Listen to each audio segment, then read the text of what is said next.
আগে বাংলা কেমন ছিল জানেন? আজকে কোলাহল আর ইট পাথরের শহরের অনেক আগেই বাংলা ছিল শান্ত, নির্মল আর প্রকৃতির কোলে জড়িয়ে থাকা এক স্বপ্নের দেশ। চলুন ফিরে যাই সেই সময়ে 1850 সালের গ্রাম বাংলার এক বাস্তব দৃশ্যে। পুরো ভিডিওটি দেখার আগে চ্যানেলটি সাবস্ক্রাইব করে পাশে থাকুন।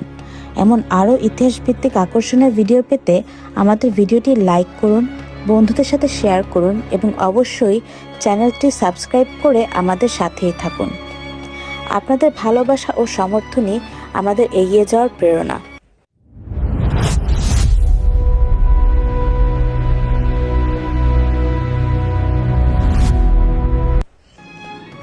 বাংলার গ্রাম 1850 সালের দিকে।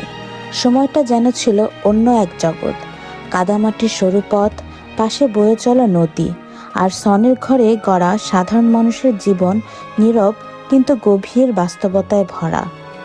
150 বছর আগে বাংলার গ্রামাঞ্চলে সনের ঘরই বেশি দেখা যেত।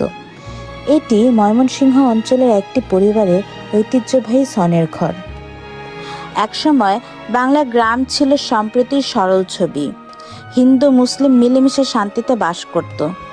আগে সম্পদশালী ব্যক্তিদের বাড়িতেও মাটির তৈরি একচালা দুচালা বাড়ি ছিল। দালান কোঠা ছিল বিরল।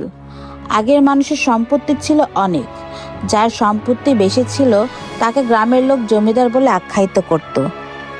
এই গ্রাম বাংলাতেই একদল মানুষ নারকেল থেকে তৈরি করেছিল হুক্কা।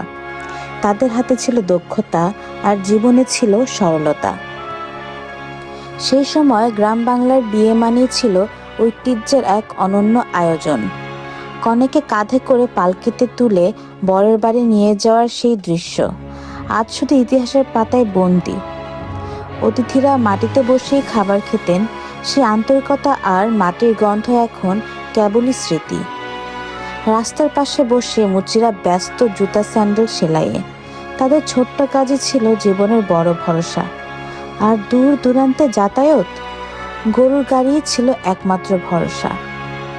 নদী ছিল তখন জীবনের কেন্দ্রবিন্দু। তুরাগ নদী কিংবা পুবাইলের নদীতে কৃষকরা সোনালি আঁশ ধুতে ছড়িয়ে দিত। প্রকৃতির সাথে এক অবিচ্ছেদ্য সম্পর্ক ছিল।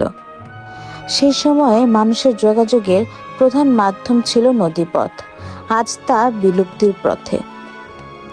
গ্রামের মানুষ তখনও কাঁধে বাঁশের দণ্ডে ঝুলিয়ে ঝুলিয়ে চলাফেরা করত।